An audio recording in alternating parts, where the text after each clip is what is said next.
ఫిలిప్పీన్స్ను కల్మెగీ తుఫాను అతలాకుతలం చేసింది.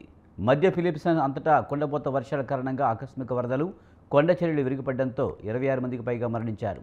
తుఫాను కారణంగా వేల మంది నిరాశ్రయులయ్యారు. భారీ వర్షాలు, బలమైన గాలులు పట్టణాలను ముంచెత్తింది. నదులు పొంగి పొర్లుతున్నాయి. ఇల్లులు మునగడంతో చాలామంది ఇళ్లపైకి ఎక్కి సహాయం కోసం ఎదురుచూస్తున్నారు. చిక్కుకున్న నిర్వాసితులను తరలించడానికి రెస్క్యూ బృందాలు నిరంతరం పనిచేస్తూనే ఉన్నాయి. అలాగే తాజాగా సహాయక చర్యల కోసం వెళ్తున్న హెలికాప్టర్ కుప్పకూలింది. అందులో 6 సిబ్బంది మరణించారు. వారి మృతి చెందినట్లుగా ఆ దేశ సాయుధ దళాలు ధృవీకరించాయి. ప్రస్తుతం వరదల్లో కార్లు కొట్టుకుపోతున్న వీడియోలు వైరల్ అవుతున్నాయి. ప్రమాదానికి గల కారణాలు మరియు పరిస్థితులను తెలుసుకోవడానికి సమగ్ర దర్యాప్తునకు ఆదేశించినట్లు ఫిలిప్పీన్స్ వైమానిక దళం తెలిపింది.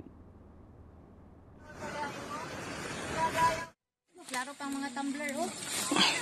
Pwede na lang mga tumbler. Sudlan pa na ba? Hala, oy, Diyos ko, oy. Lagi na ko, pamilya. Ano, sir, kay doktor siya, sir. Ano, oh, naka-orange. Mo ato man. Amay na mo na ka mga langit pagdayaw na ni mo aran.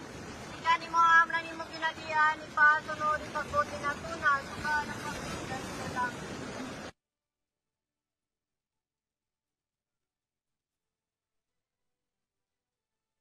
Na suka na pagsunod sa langit. Pagano kami ang karanong naman na pinaglaw.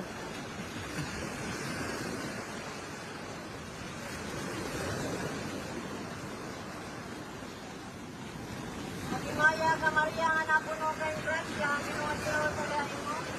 Dadayaw ka malaki ang bahay niya ka na. Dadayaw ka ng buhay. Yan, magsiyo.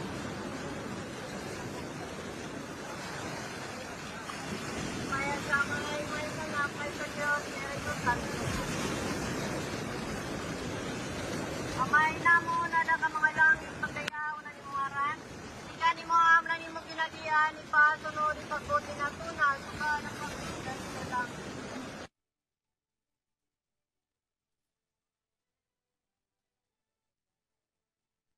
Na suka na pagsunod sa langit. Pagano kami ang karanong naman na pinaglaw.